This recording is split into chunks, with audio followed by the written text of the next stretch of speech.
Hello friends, welcome to my YouTube channel Hatim Ali's Life. তো বন্ধুসকল আশা কৰোঁ আপোনালোক সবে ভালে আছে। আজি মোৰ আলোচ্য বিষয় হাইব্ৰিড জাতৰ পটলৰ খেতি। তো বন্ধুসকল আপোনালোকে মোৰ ভিডিঅ'টো স্কিপ নকৰিব, আৰম্ভণিৰ পৰা শেষলৈকে নিশ্চয় চাব। আজি মোৰ এই ভিডিঅ'টোৰ মাজত ধুনীয়া কেইটামান কথা আপোনালোকক মই ক'ম, আপোনালোকে মনোযোগী হৈ শুনিব। তো আপোনালোকৰ মূল্যৱান সময় নষ্ট কৰি যে মোৰ লগত আপোনালোকে মোৰ ভিডিঅ'টো চাই আছে তাৰ কাৰণে মই আপোনালোকক অশেষ ধন্যবাদ জ্ঞাপন কৰিছোঁ। তো মই প্ৰথমতে এটা কথাই ক'বলৈ যাম যে আপোনালোকে অন্তত 2 কঠা 3 কঠা বা 1 বিঘা মাটি যদি আপোনালোকে হাইব্ৰিড জাতৰ পটলৰ খেতি কৰিব পাৰে, তো আপোনালোকৰ এই গোটেই বছৰ যে আপোনালোকে পটল বিকিব বা টকাৰ কোনো আপোনালোকৰ অভাৱ নাথাকিব। পটল এনেকুৱা এক ধৰণৰ সবজি সপ্তাহত এবাৰকৈ আপোনালোকে উঠাব, সপ্তাহত আপোনালোকক যথেষ্ট পৰিমাণৰ টকা দিব। তে কথা হ'ল আপোনালোকে পটলৰ লতি ক'ত পাব, কেনেকৈ লগাব, কি পদ্ধতিত লগাব, গছৰ যতন কি ধৰণে ল'ব। তো আজিৰ এই ভিডিঅ'টোৰ মাজেদি আপোনালোকৰ লগত মই A to Z কথাখিনি শ্বেয়াৰ কৰি দিম। মই যিফালে গৈ আছোঁ আপোনালোকে নিশ্চয় চাব পাৰিছে, সেইফালে একদম পুৰা দমে পটল লাগি আছে, চাব পাৰিছে। তো আপোনালোকৰ যদি এনেকুৱা ধৰণৰ হাইব্ৰিড জাতৰ পটলৰ শিপাৰ প্ৰয়োজন হৈছে বা লতিৰ প্ৰয়োজন হৈছে, মই আছোঁ আপোনালোকৰ লগত। মই আপোনালোকক আজি নহয় অত দিনে যিমান ভিডিঅ' দিছোঁ প্ৰতিটো ভিডিঅ'ত মই কৈ থাকোঁ যে মই আপোনালোকৰ লগত আছোঁ, আপোনালোকে ফোন মাৰিব। মই ডিছক্ৰিপশ্যনত নাম্বাৰ অলৰেডি দি দিছোঁ, থাম্বনেইলত লগাই থৈছোঁ। আপোনালোকে নাম্বাৰ সংগ্ৰহ কৰক আৰু মোৰ লগত আপোনালোকে যোগাযোগ কৰক। কেৱল পটল নহয়, কেৱল যে আপোনালোকক কৈছোঁ যে হাইব্ৰিড পটল খেতি কৰক সেয়া নহয়, আপোনালোকৰ যিকোনো খেতিৰ বিধান, যিকোনো খেতি কৰিবৰ কাৰণে যদি বিধানৰ প্ৰয়োজন হৈছে, যদি কিবা ঔষধ দানাৰ প্ৰয়োজন হৈছে, মই আপোনালোকক A to Z যোগান ধৰিম। তো কথা হ'ল আপোনালোকে যদি মোৰ চেনেলৰ নতুন ভিউৱাৰ্ছ হিচাপে আছে তেনেহ'লে মোৰ চেনেলটো ছাবস্ক্ৰাইব কৰি দিব, কাষত থকা বেল ঘণ্টিটো লাহেকৈ বজাই দিব, যাতে এনেকুৱা ধৰণৰ উন্নত বৈজ্ঞানিক পদ্ধতিৰে কৰাৰ খেতিৰ ভিডিঅ' অলৰেডি আপোনালোকৰ মোবাইলত নটিফিকেশ্যন গৈ পায়। তো কথা হ'ল মই ইয়াত অলৰেডি 1.5 বিঘা মাটি পটলৰ খেতি কৰিছোঁ। তো সপ্তাহত মই 12-14 কুইণ্টেলকৈ পটল উঠাই বজাৰলৈ বিকি আছোঁ। তো আশা কৰোঁ কি যে আপোনালোকেও এনেকুৱা ধৰণৰ হাইব্ৰিড জাতৰ পটলৰ খেতি কৰক, আপোনালোকৰ খেতিটো যথেষ্ট ফলন আহক, আপোনালোকেও ভাল এটা টকা উপাৰ্জন কৰক, তাৰে কামনা কৰোঁ। তো কথা হ'ল পটল শিপাখিনি বা লতিবিলাক যে লগাব, লগোৱাৰ পদ্ধতিটো মই আজি আপোনালোকক জনাই দিম। এটা গছৰ পৰা আৰু এটা গছৰ ডিষ্টেঞ্চ 3 ফুট ৰখা হৈছে আৰু শাৰীৰ পৰা শাৰীৰ দূৰত্ব 4 ফুটকৈ ৰাখি আপোনালোকে লগাব পাৰিব। আৰু যদি আপোনালোকৰ মাটিৰ তাকত বেছি বা উৰ্বৰ মাটি, পলসুৱা হিউমাযুক্ত মাটি, তেনেহ'লে 5 ফুট দিব পাৰিব শাৰীৰ পৰা শাৰীৰ দূৰত্ব, কিন্তু গছৰ দূৰত্ব 3 ফুট ৰাখিবই। তো কথা হ'ল কি এই হাইব্ৰিড জাতৰ পটলবিলাক কি হয়, দেখাত ডাঙৰ হয়, শকত আৰু ওজন বেছি আৰু ধৰে বেছি।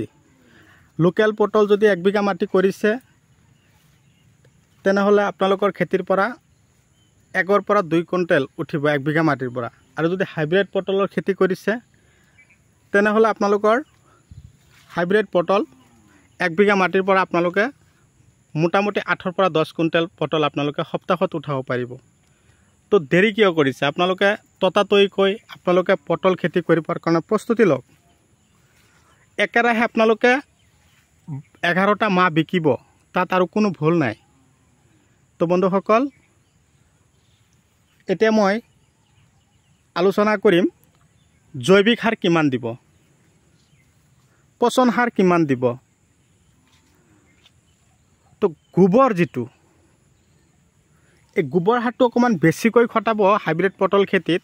মই সেইকাৰণে কওঁ পটল খেতিয়ে কেৱল বিচাৰে গোবৰ, যিমান আপোনালোকে গোবৰ সাৰ দিব খেতিত সিমানে আপোনালোকৰ খেতিত পটলৰ প্ৰডাকশ্যন বৃদ্ধি হৈয়ে থাকিব আৰু সপ্তাহত DAP ইউৰিয়া যিদিনা পটল উঠাব যিদিনাখন আপোনালোকে পটল উঠাই বজাৰলৈ বিকিব সেইদিনাখন বজাৰৰ পৰা আহি কিনে আবেলি সময়তে আপোনালোকে 1 বিঘা মাটিৰ কাৰণে 10 কিলো DAP 10 কিলো ইউৰিয়া আৰু পৰাপক্ষত 2 পৰা 4 কিলো আপোনালোকে দানা ইয়াৰ লগত মিক্স কৰি আপোনালোকৰ খেতিত দি দিব আপোনালোকে চাব গছৰ চেহেৰাও ভাল থাকিব গছো সুস্থ থাকিব আৰু পটলো ভাল হ'ব পোকৰ ঔষধ লুব্ৰিও আছে দাহাত আছে দাহাতৰ ভাল এটা গুণ মই দেখা পালোঁ দাহাত পোকৰ কাৰণে লগতে বৰলবিলাকে যে পটলবিলাক ফুটা কৰি থাকে বা পটলবিলাক পকি যায় সেইটো বেমাৰ নাথাকিব সেইকাৰণে আপোনালোকে দাহাত ঔষধটো বেছিকৈ ইউজ কৰিব পাৰে পটল খেতিৰ কাৰণে আৰু যদি পাতবিলাক বেছি হালধীয়া হৈছে কেঁচুৰি মাৰিছে তেনেহ'লে আপোনালোকে গ্ৰাছিয়া স্প্ৰে কৰিব পাৰিব তাৰপিছত চেমডিছ স্প্ৰে কৰিব পাৰিব এইবিলাক অলপ উন্নত ধৰণৰ পকেট আছে এটা কথা হ'ল দানা কি দিব দানা নেট্ৰোপালছ ব্লেক পালছ পিকআপ এনেকুৱা ধৰণৰ উন্নত দানা আপোনালোকৰ খেতিত দিব আৰু এতিয়া পানীৰ যোগান ধৰিব নালাগে পটল খেতি কৰিলে আপোনালোকে অকমান ওখ এঢলীয়া মাটিত কৰিব যাতে বৰষুণৰ পানী জমা নহয় পটল খেতিয়ে কিন্তু পানী জমা হৈ থাকিলেও মৰি নাযায় যদি 1 পৰা 3-4 দিন পানী জমা হৈ থাকে তথাপি মৰি নাযাব এটা কথা হ'ল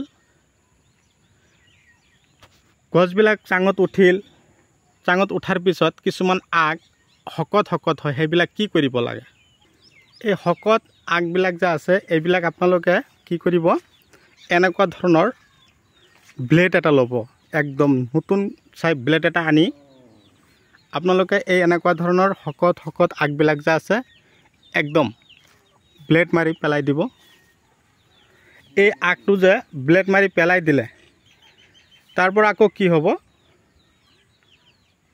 কমো 8 পৰা 10টাকে আগ ওলাব একেবাৰে ক্ষীণ আগ ওলাব সেইটোৱে হ'ল পটল খেতিৰ মেইন আগ আৰু সেইটো আগৰ পৰাই কমেও 15-20টাকৈ পটল আপোনালোকে উঠাব পাৰিব এনেকুৱা আগবিলাক মই দেখুৱাই দিছোঁ তো কথা হ'ল বন্ধুসকল আপোনালোকে যিমান পাৰে মোৰ ভিডিঅ'টো শ্বেয়াৰ কৰিব এই চাওক এই আগবিলাক পুৰা দম এনেকৈ ব্লেড মাৰি পেলাই দিব এইবিলাক আগৰ পৰা